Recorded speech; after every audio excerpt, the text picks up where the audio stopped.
ሰላም ጤና ይስጥልን እጅጉን የተወደዳችሁና የተከበራችሁ የአዲስ ስፖርት ቤተሰቦቻችን እንደምን አላችሁልን? ከእናንተው ከሆነው ከአዲስ ስፖርት የዩቲዩብ ቻናላችን አዳዲስ ስፖርታዊ ጉዳዮችን ልናካፍላችሁ እነሆ ዳግም ተገናኘን። ስለምታደምጡን ስለምትከታተሉን ቆይታችሁ ከኛ ጋር ስለሆነ እጅጉን ከልብ አድርገን ነው የምናመሰግነው። በዛሬ ፕሮግራማችን የተለያዩ ስፖርታዊ ጉዳዮችን ወደ እናንተ የምናደርስ ይሆናል። ከነዚህ መካከል ትልልቆቹን የአውሮፓ ክለቦች የተመለከቱ እጅግ በርከት ያሉ ስፖርታዊ ጉዳዮችን ወደ እናንተ እያደረሰን ቆይታን የምናደርግ ነው የሚሆነው። ትናንትና የተደረጉ ጨዋታዎች ያሉ፣ ከዛ ውጭ ደግሞ በርከት ያሉ ስፖርታዊ ጉዳዮችን ከክለቦች ጋር አያይዘን ወደ እናንተ እናደርሳለን። ቪዲዮአችንን ላይክ፣ ቻናላችንን ሰብስክራይብ እያደረጋችሁ ከኛ ጋር አብራችሁ ቆዩ። እንዲሁም ያላችሁን ሀሳብ አስተያየት ስምና አድራሻችሁን እየጠቀሳችሁ ጻፉልን። እኛም በፕሮግራማችን መጨረሻ መልሰን ወደ እናንተው እናደርሰዋለን። ፏድ ባህሩ የዛሬውን ፕሮግራም እየመራው ከእናንተ ጋር ቆይታን አደርጋለሁ። ከመሸጋገሪያ በኋላ እንገናኛለን። አብራችሁኝ ቆዩ።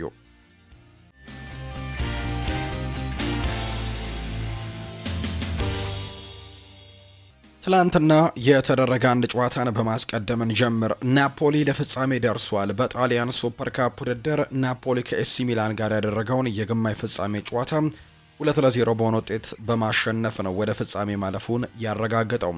የናፖሊን የማሸነፊያ ግቦች ራስመስ ሆይለንድ እና ዴቪድ ኔሬስ ናቸው ኳስና መረብን ማገናኘት የቻሉት። ራስመስ ሆይለንድ ትናንትና ጎል ከማስቆጠሩም በተጨማሪ ደግሞ ለዳቪድ ኔሬስም አሲስት ማድረግ የቻለበትንም አጋጣሚ ተመልክተናል። በሁለቱም ጎሎች ላይ ቀጥተኛ አስተዋጽኦችን ማድረግ ችሏል ራስመስ ሆይለንድ። ናፖሊ ከ2024 ወዲህ የሱፐር ኮፓ ኢታሊያ ዋንጫን አሸንፎ አያውቅም። አሁን ላይ ለፍጻሜ መድረሱ ግን ተረጋግጧል። ትላንትና ወደ ፍጻሜ ማለፋቸውን አረጋግጠዋል። ኤሲ ሚላንን በማሸነፍ ናፖሊ በታሪኩ 6 ጊዜ ለጣሊያን ሱፐር ካፕ ፍጻሜ ሲደርስ በአራቱ ተሸንፎ በሁለቱ ግን ሻምፒየን መሆን የቻለበትን አጋጣሚ ነው የተመለከትነው። ናፖሊ ካደረጋቸው 6 የጣሊያን ሱፐር ካፕ የፍጻሜ ጨዋታዎችም አራቱን ያደረገው ከዩቬንቱስ ጋር ነው። ናፖሊ በፍጻሜው የኢንተር ሚላንና የቦሎኛን አሸናፊ ነው በፍጻሜው የሚገጥመው። አሁን ደግሞ ክለቦችን የተመለከቱ ስፖርታዊ ጉዳዮችን እናንሳ። የአርሰናልን ጉዳዮች በማስቀደም እንጀምር። የዴክላን ራይስ እና የማርቲን ኦዴጋርድ ኮንትራትን ለማራዘም ከወኪሎቻቸው ጋር የመጀመሪያ ደረጃ ንግግር እንደተደረገ ግሬም ቤሊ ይፋ አድርጓል። በአርሰናል ውስጥ ከሚገኙ ወሳኝ ተጫዋቾች መካከል ዋነኞቹ ናቸው ዴክላን ራይስ እና ማርቲን ኦዴጋርድ። ማርቲን ኦዴጋርድ የቡድኑ ካፕቴን እንደሆነ ይታወቃል። ዴክላን ራይስም ቢሆን እንደ ካፕቴን አገልግሎቱ ትልቅ እንደሆነ በርከት ያሉ እንግዲህ ዘገባዎች ይወጣሉ። ቡድኑን በማበረታታት ሜዳ ላይ በማነሳሳትም ትልቅ ስራዎችን እንደሚሰራ ነው በርካቶች የሚያምኑት። ከዛ ውጭ ደግሞ ለቡድኑ የጀርባ አጥንት እንደሆነም ጭምር የምናውቀው ነው። ሰሞኑን እንደውም ከሪያል ማድሪድ ጋር በተያያዘ ስሙ በትልቁ እየተነሳ ይገኛልና አሁን ላይ አርሰናሎች የዚህን ተጫዋች ኮንትራት በቶሎ ማራዘም ትልቅ ውሳኔ እንደሆነም ያምናሉ። ስለዚህም ግሬም ቤሊ እንደተናገረው የዴክላን ራይስንም የማርቲን ኦዴጋርድንም ኮንትራት በቅርብ ጊዜ ውስጥ ለማራዘም አርሰናሎች ከወኪሎቻቸው ጋር ንግግር መጀመራቸውን የሚያሳዩ ሪፖርቶች ናቸው የወጡት። ካይ ሃቨርትስ ባለፈው ወር በማገገሚያ ጊዜ ውስጥ ካጋጠመው ችግር በኋላ እስከ ጥር መጀመሪያ ወይም ደግሞ አጋማሽ ድረስም ከሜዳ እንደሚርቅ ነው አሁን ላይ የሚጠበቀው። ካይ ሃቨርትስ በሚቀጥለው ወር አጋማሽ ላይ በሚደረጉ ጨዋታዎች ለመሳተፍም ዝግጁ ለመሆን እየጣረ እንዳለ የሚያሳዩ መረጃዎች ወጥተዋል። ካይ ሃቨርትስ በጥር 8 ከሊቨርፑል ጋር ለሚደረገው የሊግ ጨዋታ የአርሰናል ቡድን አባል የመሆን እድሉ ሰፊ ነው ተብሏል።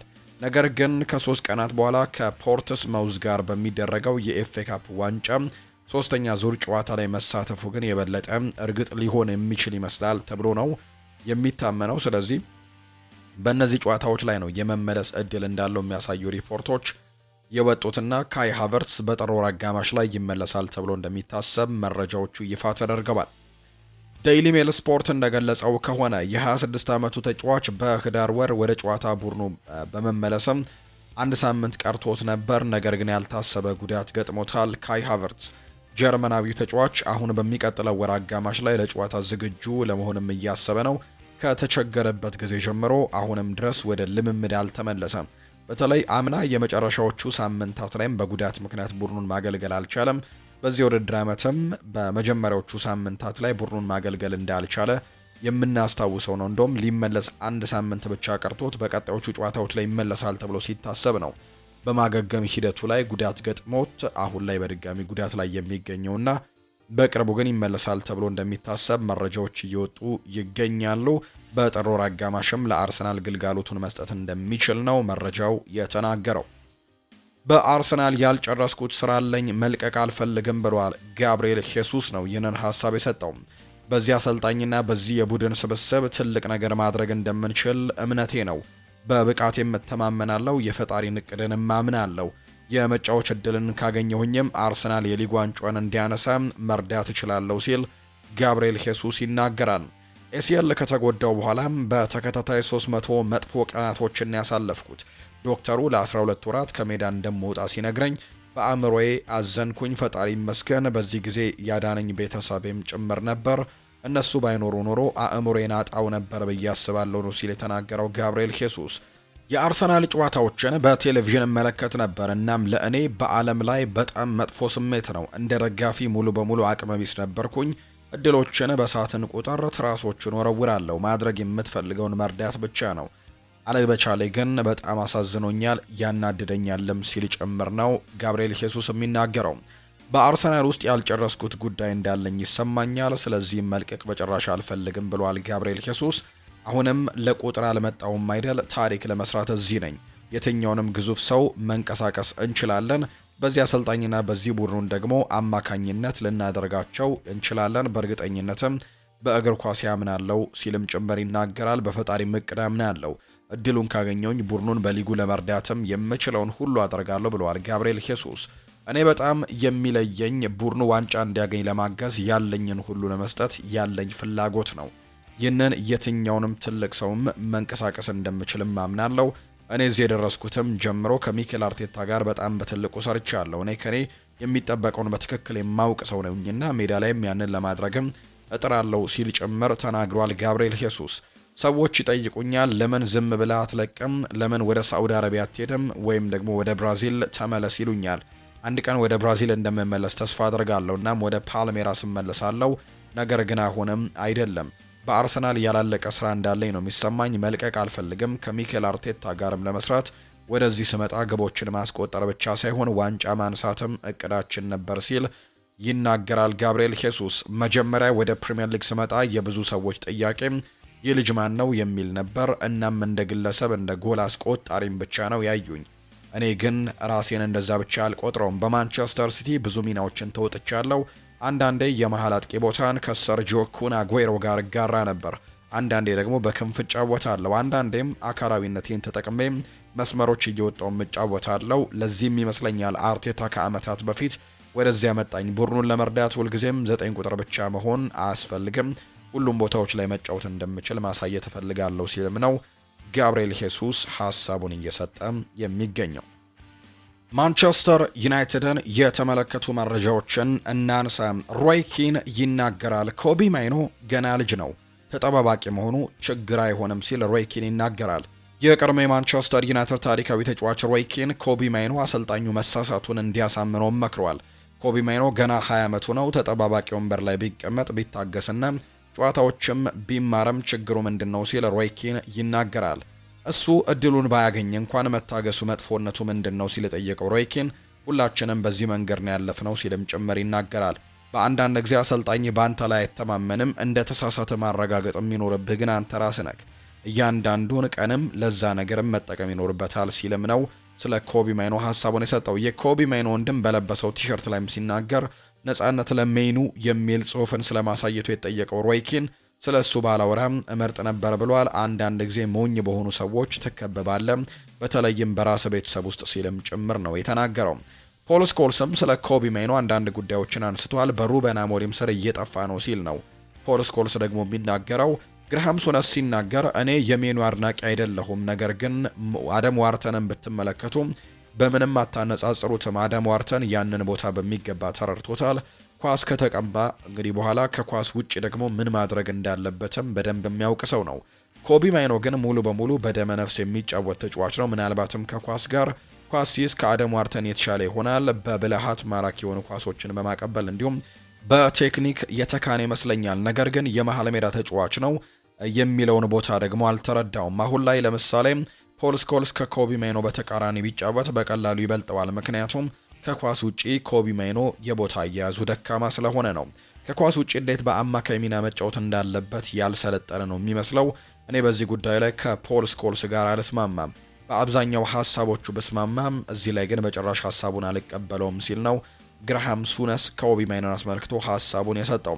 አንዳንዴ በማንቸስተር ዩናይትድ ከብዙ ነገሮች ጋር ትጋፈጣለህ። የእግር ኳስ ተጫዋች ስራ ደግሞ ስህተት መሆናቸውን ማሳየት ነው። ብሩኖ በቀጣይ ክረምት ሊለቅ ይችላል። እኔ በውሰት ከሚለቁ ተጫዋቾች ጋር ምንም ችግር የለብኝም። አንዳንዴ ለክለቡም የሚጠቅም ሊሆን ይችላል። እንደ ተጫዋች ግን ትልቁ ፈተናህን በዚህ በማንቸስተር ዩናይትድ ነው። ግብህም ወደ ዩናይትድ ቡድን ማድረግ አለብህ። አሰልጣኙ ብሩኖን ተጠባባቂ ማድረግ አትችልም። ከብሩኖ ይልቅ አንተ ቋሚ አትሆንም ቢልክ ስህተት መሆኑን ማሳየት ያለብህ ራስህ ነህ ሲል ነው ሮይ ኪን ስለ ኮቢ ማይኖ የሚናገረው። ሮይ ኪን ይቀጥልና ኮቢ ማይኖ በግሬምስቤው ጨዋታ ብቻ ነው የቋሚነት እድልን ያገኘው። እዛ ጨዋታ ላይስ ምን አደረገ? አንዳንዴ አንድ እድል ብቻ ሊኖርክ ይችላል። መጠቀም ደግሞ መቻል ያለብህ ራስህ ነህ። በዚያ ምሽት ሁሉም ቀሽም ከነበሩ አንተ ደግሞ ጥሩ ሆነ ማሳየት ነበረብህ። ምክንያቱም መጥፎ ቡድን ውስጥ ጥሩ መሆን ቀላል ስለሆነ። ኮቢ ማይኖ በአሁኑ 20 ዓመቱ ነው። ነገር ግን እድል ባይሰጠው እንኳን ታጋሽ ቢሆንን ስለሙያውም ቢማር ምን አለበት? ሁላችንም እኮ አልፈንበታል ሲልም ነው ሮይ ኪን የሚናገረው። አንዳንድ አሰልጣኝ ላይ እንግዲህ መተማመንህ ሲቀር አንተ ደግሞ ስህተት መሆኑን ማሳየት ይኖርብሃል። እያንዳንዱ ቀን ራስን ለማሳየትም መታገል ይኖርብሃል ሲልም ጭምር ነው ኮቢ ማይኖ በተመለከተ ሮይ ኪንም ግራሃም ሱነስም ፖል ስኮልስም ሀሳባቸውን እየሰጡ የሚገኙት። የማንቸስተር ዩናይትድ ተጫዋቾችና የቤተሰብ አባላቶች ብዙ ጊዜ ከሚያስተውሉት ነገሮች ውስጥ አንደኛው ይህ ነው ይላል ሮብ ኤድዋርድስ ለኢኤስፒኤን ሲናገር። የክለቡ ስም የሚያበላሽ መጥፎ ባህሪ የሚያሳዩ ከሆነ ምንም ያክል በደጋፊው ዘንድ ተወዳጅ ተጫዋች ብትሆኑ እንኳን በዚህ ጉዳይ ላይ ደጋፊው ፈጽሞ ከጎናችሁ ሊቆም አይችልም። ትልቅ ሱፐርስታር ተጫዋች ወይም ደግሞ ከማንቸስተር ዩናይትድ አካዳሚ ያደገ ተጫዋች ልትሆን ትችላለህ። ነገር ግን ለማንቸስተር ዩናይትድ ደጋፊዎች ይህ ነገር ምንም ልዩነት አያመጣም። እነርሱ ሁልጊዜም ክለባቸውን ነው የሚያስቀድሙት ሲል ነው ሮብ ኤድዋርድስ ለኢኤስፒኤን ሀሳቡን የተናገረው። ሌኒ ዮሮም ሀሳቡን ሰጥቷል። በየቀኑ ሆነ በየጨዋታው እየተማርኩኝ ነው። በዚህ ደረጃ ላይ ከፍ ባለ ሊግም መጫወት መቻል ለእኔ በጣም ጠቃሚ ነገር ነው። በቡድን ውስጥ ካሉ ትልቅ ተጫዋቾች ብዙ መማር እችላለሁ። እናም ደግሞ ይህ ደግሞ በጣም ይረዳኛል። የእንግሊዝ ፕሪምየር ሊግ እጅግ ፈታኝና ከባድ ፉክክር ያለበት ሊግ ነው። ስለዚህም በየቀኑ ራስን ማዘጋጀት መቻል አለብህ። የዓለም ምርጥ ተጫዋቾችን ለመጋፈጥም ሁልጊዜም ዝግጁ መሆን ያስፈልጋል ሲል ነው ሌኒ ዮሮ ሀሳቡን እየሰጠም የሚገኘው። ማታያስ ደሊት ከፍተኛ ጥራት ያለው የመሃል ተከላካይ ነው። በዚህ ሲዝን እጅግ አስደናቂ ብቃትንም እያሳየ ነው።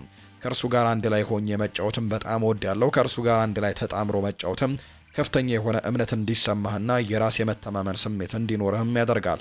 ማታያስ ደሊት በወጣትነቱ የጎልደን ቦይ ሽልማት አሸናፊ መሆን ችሎ ነበር። በወጣትነቱም ቢሆን እጅግ ድንቅ ተጫዋች ነበር ሲል ነው ሌኒ ዮሮ ስለ ማታያስ ደሊትም ሀሳቡን የሰጠው። ዩናይትድ በኬናን የልዲዝ ላይ ፍላጎት አለው ተብሏል። ማንቸስተር ዩናይትድ በዩቬንቱስ ኮከብ ኬናን የልዲዝ ላይ ፍላጎት እንዳለው ይነገራል። ማንቸስተር ዩናይትድ ተጫዋቹን በቀጣይ ክረምት የዝውውር መስኮት የማስፈረም እቅድ መያዛቸውም ነው የተነገረው። ሆኖም የሴሪኤው ክለብ ግን ከተጫዋቹ ዝውውር እስከ 100 ሚሊዮን ዩሮ አካባቢ እንደሚፈልግ መግለጹ ዝውውሩን ሊያከብደው እንደሚችል ይነገራል። ማንቸስተር ዩናይትድ ብቻም አይደለም በዚህ ዝውውር ላይ ያለው፣ በጣም በርከት ያሉ ክለቦችም የኬናን የልዲዝ አድናቂ ናቸው። ከስፔን ሪያል ማድሪድ የዚህ ተጫዋች አድናቂ እንደሆነ ይነገራል። ከዛ ውጪ በፕሪሚየር ሊግም ቢሆን እነ ማንቸስተር ሲቲ፣ እነ አርሰናል፣ እነ ቼልሲ፣ እነ ሊቨርፑል ዩናይትድን ጨምሮ የዚህ ተጫዋች ፈላጊዎች እንደሆኑ ይገለጻልና እዚህ ተጫዋች ላይ የሚኖረው ፉክክር ቀላል ይሆናል ተብሎ አይታሰብም። በሚቀጥለው ክረምት ግን ኬናን የልዲዝን ለማስፈረም የሚደረገው ፉክክር ትልቅ እንደሚሆን የሚያሳዩ መረጃዎች ናቸው የወጡት። የሳዑዲ አረቢያ ክለቦች አሁንም ቢሆን የብሩኖ ሚጌል ፈርናንዴዝን ሁኔታ በቅርበት እየተከታተሉት እንደሚገኝ ይፋ ተደርጓል።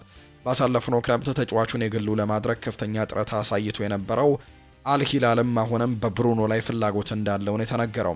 ከአልሂላል በተጨማሪ ሌሎች የሳዑዲ አረቢያ ክለቦችም ተጫዋቹን በቀጣዩ ክረምት የማስፈረም ፍላጎት እንዳላቸው ይነገራል። ምንም እንኳን ተጫዋቹ ወደ ሳዑዲ አረቢያ የማምራት ያን ያክል ትልቅ ፍላጎት እንዳለው ባይነገርም፣ ምክንያቱም ተጫዋቹ ወደዛ ማምራት የቤተሰቡን አጠቃላይ የኑሮ ሁኔታንም ላይፍ ስታይሉንም እንደሚቀይረው ያምናልና ያ ነገር ደግሞ ለቤተሰቡ ላይ መቼ እንደሚችል ይገምታል ተብሎ ነው የሚታሰበው። ከዛ ይልቅ ግን ወደ ስፓኒሽ ላሊጋ አምርቶ መጫወት እንደሚፈልግ ግን በቅርቡ በሰጠው ጋዜጣዊ መግለጫ ላይ ወይም ደግሞ ቃለ ምልልስ ላይ መናገሩ ይታወሳል። ነገር ግን ከሳዑዲ አረቢያ በጣም ትልልቅ የሚባሉ ገንዘቦች ግን እንደቀረቡለትና እንደተዘጋጁለት ነው ቤን ጃኮብስ መረጃውን ያጋራው።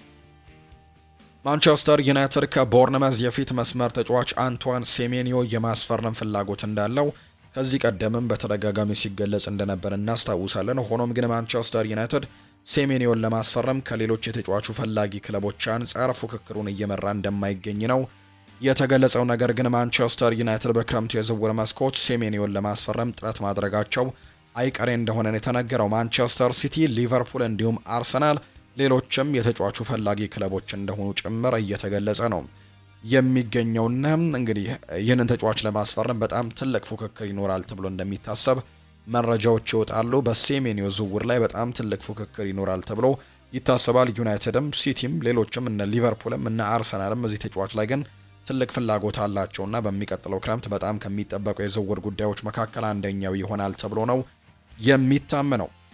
ፖርቱጋላዊው የአልሂላል የመሃል ሜዳ ተሰላፊ የሆነው ሩበን ኔቬሽ ወደ እንግሊዝ ፕሪምየር ሊግ የመመለስ ፍላጎት እንዳለው ይፋ ተደርጓል። ተጫዋቹ በጥሬ ተጫዋቾች የዝውውር መስኮት የፕሪምየር ሊግ ክለብ ለመቀላቀልም እንደሚፈልግ ነው የተነገረው። አሁን ላይ ማንቸስተር ዩናይትድ እና ኒውካስል ዩናይትድ ለተጫዋቹ ፍላጎት ያሳዩ ክለቦች መሆናቸውን ታይምስ ስፖርት ይፋ አድርጓል። ሩበን ኔቬስ ከ2 ዓመታት በፊት ከወልቭስ አልሂላልን መቀላቀሉ የሚታወስ ጉዳይ ነው። ይህ ተጫዋች ግን አሁን ላይ ወደ ፕሪምየር ሊጉ መመለስ እንደሚፈልግ ተነግሯል። ሰሞኑን በወጡ አንዳንድ ሪፖርቶች መሰረት እንደውም ይህ ተጫዋች ለማንቸስተር ዩናይትድ ጭምር ጥያቄዎችን እንዳቀረበና ክለቡን እንዲቀላቀልም ፍላጎት እንዳለው ጭምር ነግሯቸዋል የሚል መረጃ ወጥቶ ነበር።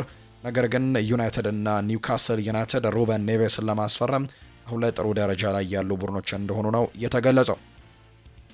ግሌዘሮች ስለሚወዱት ብቻ በክለቡ እንዲቆይ የተደረገውን አንቶኒ ማርሲያልን እንመልከት። የቀድሞ የዩናይትድ አሰልጣኝ የነበሩት ጆዜ ሞሪኒዮ ደካማ ነበር ብለው ያሰቡት አንቶኒ ማርሲያል ከክለቡ እንዲሰናበት ፈልገው ነበር። ሞሪኒዮ ማርሲያልን ለመሸጥ የነበራቸው እቅድ ወደ ግሌዘሮች በደረሰ ጊዜ ውድቅ ተደርጎባቸዋል። ለሞሪኒዮ የተሰጣቸው ምላሽም ጆኤል ግሌዘር ተጫዋቹን ይወደዋል የሚል ነበር። በዚህም ምክንያትም ማርሲያል በክለቡ እንዲቆይም ተደርጓል። በተጨማሪም ሜል ስፖርት እንዳስነበበው ከሆነ ግሌዘር ተጫዋቹን የሚመርጥበት መስፈርትም ብዙውን ጊዜ በሶሻል ሚዲያ ላይ የሚያወጡት መነቃቃትና የተከታዮች ቁጥርም ወይም ኢንጌጅመንት ላይም ያተኮረ እንደሆነ ጭምር ነው የተናገረው። ዩናይትድ ከዳኞች ኃላፊዎች ጋር ሊነጋገር ነው። ማንቸስተር ዩናይትድ ከፕሮፌሽናል ዳኞች ማህበር ኃላፊ ሃዋርድ ዌብ ጋርም ለመነጋገር ጥያቄ ማቅረቡ ይፋ ተደርጓል። ማንቸስተር ዩናይትዶች ጥያቄውን ያቀረቡት ቡድኑ ላይ አወዛጋቢ ውሳኔዎች ተላልፈዋል በሚል መሆኑን ነው ዴይሊ ሜል የዘገበው። ክለቡ ለማናገር ባሰበው ንግግር ላይም አሰልጣኝ ሩበን አሞሪም አለመሳተፋቸው ተነግሯል። የክለቡ ኃላፊዎች በዳኝነቱ መበሳጨታቸውና የዳኝነት ውሳኔዎች ቡድኑን ብዙ ጊዜ ነጥብ በማስጣልም ዋጋ አስከፍሎታል የሚል እምነት እንዳላቸው ይነገራልና የዩናይትድ ኃላፊዎች ከዳኞች ኃላፊ ጋር ለመነጋገርም ቀጠሮ መያዛቸው ጭምር የሚያሳዩ ነገሮችን ነው እየተመለከትን የምንገኘው።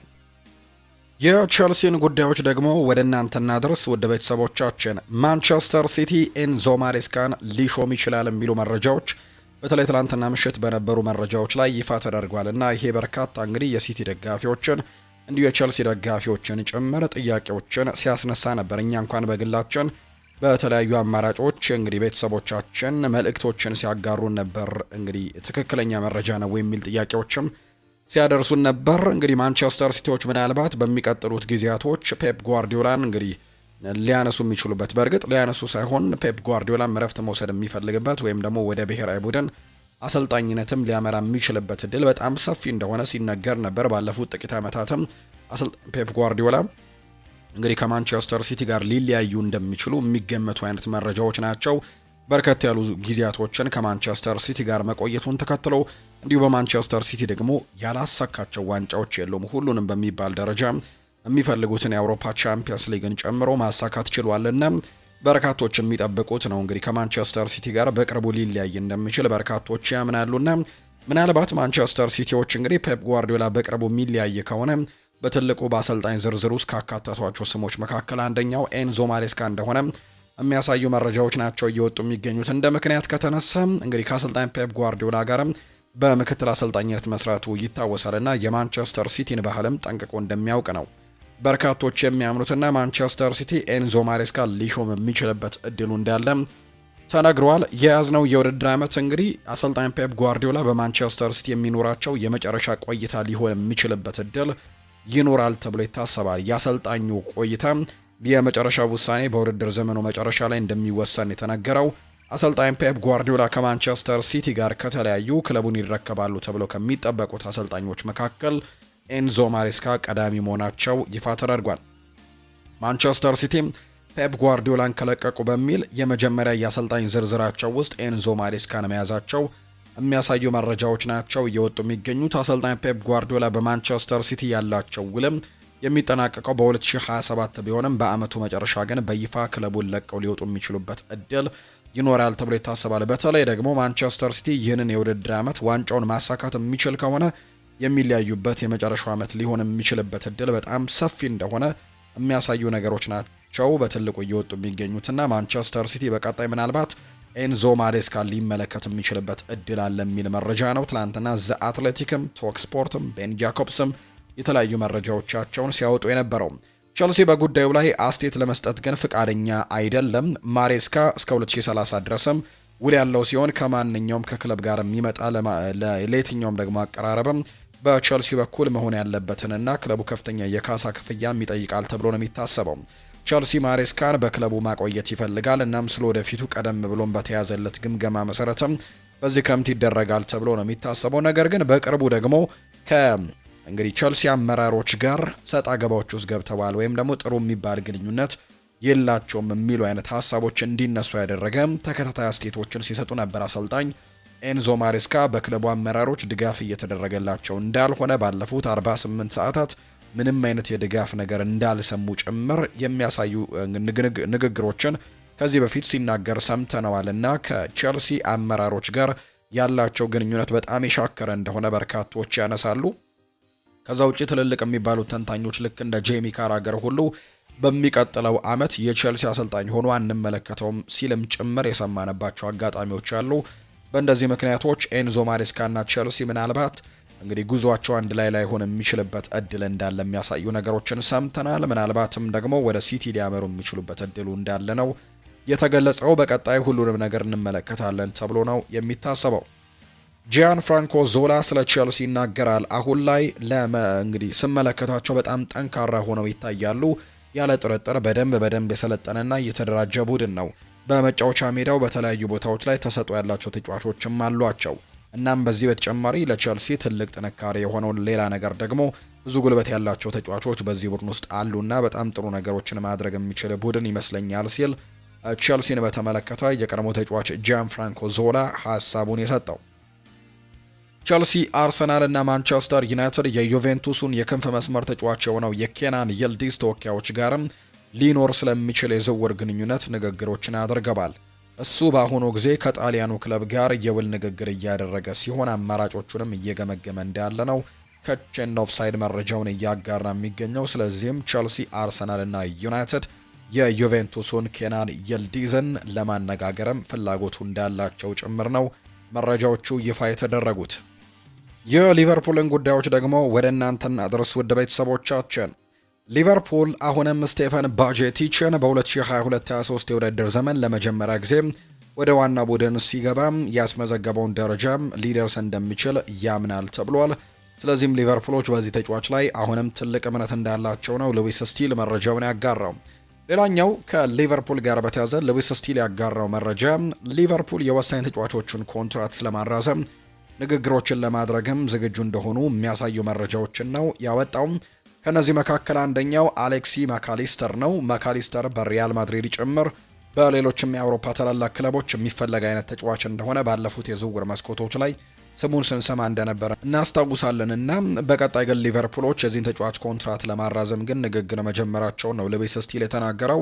ሉዊስ ስቲል ከአሌክሲ ማካሊስተር ኮንትራት ንግግሮች በተጨማሪ ግን ሊቨርፑል ስለ ሮያ ግራቨንበርች እና ስለ ዶሚኒክ ሶቦስላይም ኮንትራት ሁኔታዎችም እንዲሁ እያሰበበት እንደሚገኝና በቅርቡ ንግግሮችን እንደሚከፍት ጭምር ነው የተነገረው። በመካሄድ ላይ ያሉ ንግግሮች ናቸው የሶቦስላይ፣ የግራቨንበርችና የአሌክሲ ማካሊስተር የመጀመሪያ ውይይት ነው። ነገር ግን ሊቨርፑል ግን የሶስቱንም ኮንትራት ለማራዘም ከፍተኛ ፍላጎት እንዳለው ጭምር ነው የተገለጸው። አሁን ላይ ከዋክብት የሚባሉ ተጫዋቾቻቸውን ኮንትራት በቶሎ ማራዘም ይፈልጋሉ። ምክንያቱም ባለፉት ጥቂት ዓመታት የሰሯቸው ትልልቅ ስህተቶች ስላሉ። ከነዚህ መካከል አንደኛው የትሬንት አሌክዛንደር አርኖልድ ነው። ትሬንት አሌክዛንደር አርኖልድ እንግዲህ ወደ ሪያል ማድሪድ ሲያመራ በነፃ ዝውውር ማምራቱን እናስታውሳለን። ያ የሆነበት ምክንያት ከኮንትራት ነፃ መሆኑን ተከትሎ ነው። እስከዛ ድረስ ሊቨርፑሎች የኮንትራቱን ሁኔታ እንግዲህ ሳያራዝሙለት መቆየታቸው ይታወሳል። ሌሎቹ ተጫዋቾች እንደውም ማራዘሙ እንጂ ቨርጂል ቫን ዳይክም እንዲሁ መሐመድ ሳላህም ጭምር ከኮንትራት ነጻ የነበሩበት አጋጣሚንም ጭምር እናስታውሳለን እና በዚህ የውድድር ዓመት ደግሞ ኢብራሂማ ኮናቴ በክረምቱ ከኮንትራት ነጻ እንደሚሆንባቸው ይታወቃል። እነዚህን ስህተቶች ድጋሚ መስራት እንደማይፈልጉ እየተገለጸ ይገኛል። ስለዚህ ኮከብ የሚባሉ ተጫዋቾቻቸውን ራያ ግራቨንበርችን፣ ዶሚኒክ ሶቦስላይን እና አሌክሲ ማካሊስተርን በቅርቡ ኮንትራት እንዲያራዝሙ ያደርጋሉ ተብሎ እንደሚጠበቅ ነው መረጃው የወጣው። የሪያል ማድሪድን ጉዳዮች ደግሞ እናንሳ። ወደ ቀጣዩ ዙር ማለፋቸው በጣም ጠቃሚ እንደሆነ ይታወቃል። ሪያል ማድሪዶች እንግዲህ አንድሪያ ሉኒን ከጨዋታው በኋላ ይናገራል። በኮፓ ዴል ሬይ ከተደረገው ጨዋታ በኋላ ሲናገር ወደ ቀጣዩ ዙር ማለፋችን በጣም ጠቃሚ ነገር ነው፣ ምክንያቱም ኮፓ ዴል ሬይ የተለየና ሁልጊዜም አስቸጋሪ ውድድር ነው። ክሊንሺት ለመጠበቅ ፈልጌ ነበር፣ ነገር ግን ዋናው ወደ ቀጣዩ 16ቱ ማለፋችን ነው። እናም ዋንጫውን ለማሳካት እንታገላለን። ግማሽ የሚሆነው የቡድኑ ስኳድ ከጨዋታ ውጪ ነበር። እናም ካፕቴን ሆኜ ደግሞ ጨዋታውን ጀምሬያለሁ። የሪያል ማድሪድ አምበል ለመሆን ሁልጊዜም የኩራት ምንጭ ነው። ከምናየው ውጪ ደግሞ ብዙ ልፋትና ትግልም ከጀርባ አለ። ክለቡ የቡድን አጋሮችን ሁሉ እዚህ በመድረሴም ላመሰግናቸው እወዳለሁ ሲልም ጭምር ነው አንድሪያ ሉኒን ከኮፓ ዴል ሬው ጨዋታ በኋላ የተናገረው። በሪያል ማድሪድ ቡድን ውስጥ ያለው ብቸኛው የማጥቃት እቅድ ለኬሊያን ኤምባፔ ኳሱን መስጠትና የሚፈጠረውን መመልከት ሆኗል ሲል ማርካ የተባለው የመረጃ ምንጭ ያጋራል። እንግዲህ ሪያል ማድሪድ በዚህ ውድድር ዓመት የጎል ምንጮቹ በሙሉ በኬሊያን ኤምባፔ አቅም ላይ የተንጠለጠሉ እንደሆነ እየተመለከትን ነው። ኬሊያን ኤምባፔ ጎል አስቆጥሮ ያልወጣባቸው ጨዋታዎችን ሲቸገሩ እንመለከታለን ሪያል ማድሪዶችና ሻቪ አሎንዞ ያንን ነገር በትክክል ማስተካከል ይኖርበታል። ያ ካልሆነ ግን በአንድ ተጫዋች ላይ የተንጠለጠለ ቡድን ሆኗል። አሁን ላይ እሱ ጎል ካላስቆጠረ በጣም ከባድ ይሆንባቸዋል። ስለዚህ በሪያል ማድሪድ ያለው ብቸኛው የማጥቃቱ እቅድ አሁን ላይ ለኬሊያን ኤምባፔ ኳሱን መስጠትና እሱ የሚያደርገውን ነገር ቆሞ መመልከት እንደሆነ ማርካ ነው መረጃውን ያወጣው። ይህ ነገር ግን በትልቁ መስተካከል አለበት ሲልም ጭምር ነው ማርካ ያስነበበው። ኤንድሪክ ፊሊፔ በኮፓ ዴል ሬይ የቡድኑ ምርጥ ተጫዋች ውስጥ ሲሆን አንቸሎቲ ባለፈው የውድድር ዓመት በዚህ ውድድር ላይ 6 ጊዜ ያጫወተው ሲሆን በመድረኩ ላይ 5 ጎሎችን በማስቆጠር የውድድሩ ከፍተኛ ጎል አስቆጣሪ ሆኖ አጠናቆ ነበር በኮፓ ዴል ሬው።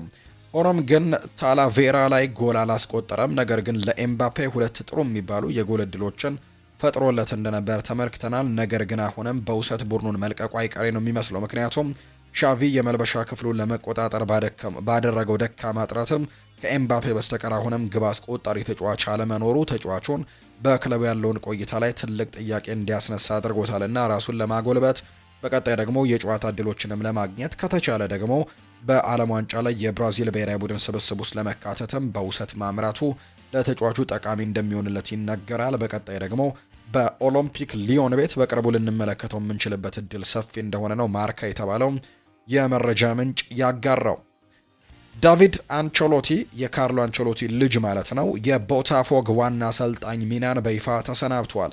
ዳቪድ አንቸሎቲ በቀጣይ በአባቱ መሪነት የብራዚል ብሔራዊ ቡድን ምክትል አሰልጣኝነት በመቀላቀል በሚቀጥሉት 6 ወራት ውስጥ ብራዚልን ለ2026 ዓለም ዋንጫ ውድድር ብቁ ለማድረግም የቅድመ ዝግጅት ላይ ትኩረት ያደርጋል። ብራዚላዊው አሰልጣኝ እንግዲህ ዳቪድ አንቸሎቲ ቦታፎግን የለቀቀበት ምክንያትን ከክለቡ አስተዳደር ጋር በተፈጠረ አለመግባባት ሲሆን ዋነኛው ምክንያቱ ክለቡ የግል አሰልጣኙ ሉካ ጉሮሮን እንዲሁ በማሰናበቱ ምክንያት ነው። በዚህ ረገድም ዳቪድ አንቸሎቲ ከቡድኑ ጋር በጣም ጥሩ የውድድር ዓመትን ቢያሳልፍም ከክለቡ ጋር ግን የተፈጠረው አለመግባባት ችግር ምክንያት ለሰነበት እንደበቃን የተነገረው። ስለዚህ የብራዚሉ ክለብም ከዳቪድ አንቸሎቲ ወይም ከካርሎ አንቸሎቲ ልጅ ጋርም የነበረው ግንኙነት የተቋረጠበት ምክንያትም ይሄ እንደሆነ ነው ግሎቦ ብራዚል መረጃውን እያጋራ የሚገኘው።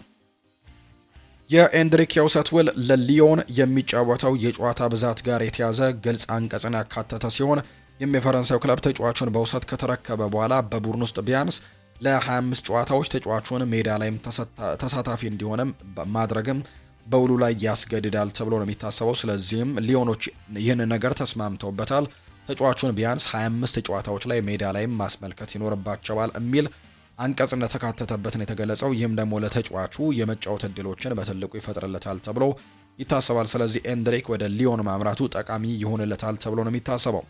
ሻቪ አሎንዞ እስከ ሱፐር ካፕ ፍጻሜ ድረስ የሪያል ማድሪድ አሰልጣኝ ሆኖ ይቀጥላል። ክለቡ እዚህ አሰልጣኝ ላይ ያለው ስሜታዊ አዎንታዊ ባይሆንም አመራሩ ለዚህ አሰልጣኝ እስከ ሱፐር ካፕ ፍጻሜ ጊዜ ለመስጠትም ወስነዋል። ሻቪ በአሁኑ ወቅትም የክለቡ ሁኔታን እየተለመዱ መሆናቸውን ለማሳየት እየሞከረ ነው። ከቡድኑ የሚጠበቀው ምላሽ አሁንም ሜዳ ላይ አልታየም። ነገር ግን ውጤቱ የሻቪ አሎንዞን ቆይታ ይደግፋል ወይም ደግሞ ላይደግፍም እንደሚችል ነው የሚታመነው። ውጤት የሚያመጣ ከሆነ ሊቆይ የሚችልበት እድል አለ። ውጤቱ ግን የሚበላሽ ከሆነ አሁንም ቢሆን ሊሰናበት የሚችልበት እድሉ በጣም ሰፊ እንደሆነ ነው ካንዴና ሴር መረጃውን ያጋራው። ባርሴሎና ኤል ክላሲኮ ከመደረጉ ከ5 ወራት በፊት የቪአይፒ ትኬቶችን መሸጥ ጀምረዋል። በተቀያሪ ተጫዋቾች አጠገብ ያሉ መቀመጫዎችን እስከ 4000 ዩሮ ድረስም ዋጋ እንደሚኖራቸው ነው የተገለጸው። የትኬት ሽያጭ የተደረገባቸው የመቀመጫ ክፍሎችም በቤንች ተጫዋቾች ወንበር አጠገብ ያሉ ላይ ልዩ መቀመጫዎችን፣ ወደ ቪአይፒ ቦታዎች አቅራቢያም ያሉ መቀመጫዎችን እና ከጨዋታው በፊትና በኋላም የቅንጦት መስተናግዶ የሚደረጉባቸው መቀመጫዎችን ያካተተ ሲሆን የትኬት ዋጋም የኤል ክላሲኮ ቀን ሲቃረብ የዋጋ ጭማሪ ሊኖረው እንደሚችል ጭምር ነው ዲያሪዮ አስ መረጃውን ያጋራው። የሪያል ማድሪድ የአሰልጣኝ ቡድን አባላት እንግዲህ ዲን ሃውችሰን በመሃል ሜዳ ላይ እምቅ አቅም ያለው ተጫዋች አድርገው ይመለከቱታል። የአደረጃጀት ክህሎቱ ቡድኑ በአንዳንድ ጨዋታዎች ላይም በመሃል ሜዳ ላይ የሚፈለገው እንደሆነ የሚያምናሉ። በቅርቡ በመሃል ሜዳ ላይ ጥቅም ላይም ሊውል እንደሚችል ጭምር ነው ኮፕ የተባለው የመረጃ ምንጭም የዘገበው። ሪያል ማድሪድ አሸንፈዋል። ነገር ግን የሻቪ አሎንዞ ደህንነት ግን አሁንም ስጋት ላይ ነው። የሪያል ማድሪድ ብቃት እየተሻሻለ አይደለም። የሻቪ አሎንዞ ስምም በዝቅተኛ ደረጃ ላይ እየተጠራ ይገኛል። በብዙዎቹ ዘንድም የሻቪ አሎንዞ ፕሮጀክት የትም አይሄድም የሚል ስሜት ነው ያለው። ከሲቪያ ጋር ያለው ጨዋታ ሌላ ፈተና ነው። እናም ደግሞ ከዚያ በኋላ የዳይሬክተሮች ቦርድም ስለ አሰልጣኙ በጥልቀትም ያስባል። የስፔን ሱፐር ካፕ የሻቪ የመጨረሻ ፈተና ይመስላል። አንድ ዋንጫ ብቻም የውድድር ዓመቱን በጥሩ ሁኔታ እንዲቀጥል እየተወሰነ መነሳሳትን ሊሰጥ ይችላል። እውነት ነው የተጫዋቹ አመለካከት ተቀይሯል። ነገር ግን የሻቪ እቅድ እየሰራ ባለመሆኑ ቡድኑ ሙሉ በሙሉ እምነቱን አጥቷል። እያንዳንዱ ጨዋታ ለአደጋ አንድ እርምጃ የተጠጋ ነው። እናም ደግሞ በቡድኑ የሚታደጉት ደግሞ ግብ ጠባቂዎች ናቸው። በአሁኑ ሰዓት ክለቡ ሻቪ ሲደርስ የነበረው ደስታን እያጠፋ እንዳለም ጭምር ነው እንግዲህ መረጃዎች እየወጡ የሚገኙት። ለሪያል ማድሪድ በጣም ቅርብ ናቸው ተብሎ የሚታሰቡ የመረጃ ምንጮች በሪያል ማድሪድ ቤት አሁን ላይ ደስታ እንደጠፋ የሚያሳዩ ነገሮችን ነው የተናገሩት። ሻቪ አሎንዞ በኮፓ ዴልሬው ጨዋታ ላይ ግዴለሽ ውሳኔን ወስኗል የሚል መረጃም ወጥቷል። በዚህ ሰዓት የሻቪ አሎንዞ እንግዲህ አዳኝ ተብሎ እየተጠራ የሚገኘው ኬሊያን ምባፔ በማንቸስተር ሲቲው ጨዋታ ላይ ደግሞ በአካል ችግር ምክንያት 1 ደቂቃ እንኳን መጫወት አልቻለም። ሆኖም ግን ከ7 ቀናት በኋላ ሙሉን 90 ደቂቃ ከታላቬራ ጋርም ተጫውቷል። ሁኔታው ከመጀመሪያው እስከ መጨረሻው እንግዳ እና ደግሞ ለማመን የሚቸግር ነው። ምክንያቱም ከዝቅተኛ ቡድን ጋር በተደረገው ጨዋታ ላይ በዛ ላይ ደግሞ የጉዳት ሪስክ ያለበትን ተጫዋች እንግዲህ ሙሉ 90 ደቂቃን ማጫወት በጣም ከባድ ውሳኔ እንደሆነ በርካቶች ያምናሉ። የዚህ ውሳኔም ትልቅ እብደት ብቸኛው ምክንያትም ሻቪ ኤምባፔን ለዚህ ጨዋታ 90 ደቂቃ ሙሉ ሜዳ ላይ ያቆየበት ምክንያት ፈረንሳዊ ኮከብ በክለቡ ታሪክም በአንድ ዓመት ብዙ እንግዲህ ያስቆጠረው የክሪስቲያኖ ሮናልዶን ሪከርድ ለመስበርም እንደሆነ ይነገራል። ይሁን እንጂ ለሪያል ማድሪድ ጥሩ ዜና የሱ መገኘት የመጨረሻም ወሳኝ ነበር። አሁን ላይ ክሪስቲያኖ በአንድ የውድድር ዓመት ካስቆጠረው ዝቅተኛ ሪከርድ ተብሎ ከተቀመጠው 59 ጎሎች ጋር ሲወዳደር አሁን ላይ 58 ጎሎችን አስቆጥሯል። ኤምባፔ እኩል ለመሆን አንድ ጨዋታና አንድ ጎል ብቻ ሲቀረው ሪከርዱን ለመስበር ደግሞ 2 ጎሎች ቀርተውታል። ሆኖም ይህንን ሪከርድ ለመስበር ከሲቪያ ጋር እሁድ ወሳኝ ጨዋታን ያደርጋል። ኤምባፔ በእነዚህ መዝገቦች የተጨነቀ ተጫዋች አይመስልም። ነገር ግን በቅርብ ሳምንታት ውስጥ የሆነ ነገር ሞቲቬት እንዳደረገው ግልጽ ነው እና ይህ ደግሞ ማነቃቂያ የክሪስቲያኖ ሮናልዶ ሪከርድን መስበር እንደሆነ ጁአን ኢግናቺዮ የማርካው ጋዜጠኛ መረጃውን እያጋራ እንደሚገኝ ነው ዘገባው የተጠቆመው። ሀቢብ ዲያራ ብሔራዊ ቡድኑን አልተቀላቀለም ተብሏል። የሰንደርላንዱ ተጫዋች ሀቢብ ዲያራ ለአፍሪካ ዋንጫው እስካሁን የሴኔጋል ብሔራዊ ቡድንን አለመቀላቀሉ ነው ይፋ የተደረገው። ተጫዋቹ ሰንደርላንድ የፊታችን ቅዳሜ ከብራይተን ጋር በሚያደርጉት ጨዋታ ላይ ይሳተፋል ተብሎ ነው የሚታሰበው። በክለቡ የሚገኙ ሁሉም የተጫዋቾች የቡድን አጋሮችም ለአፍሪካ ዋንጫው ለመዘጋጀት ብሔራዊ ቡድናቸውን ተቀላቅለዋል።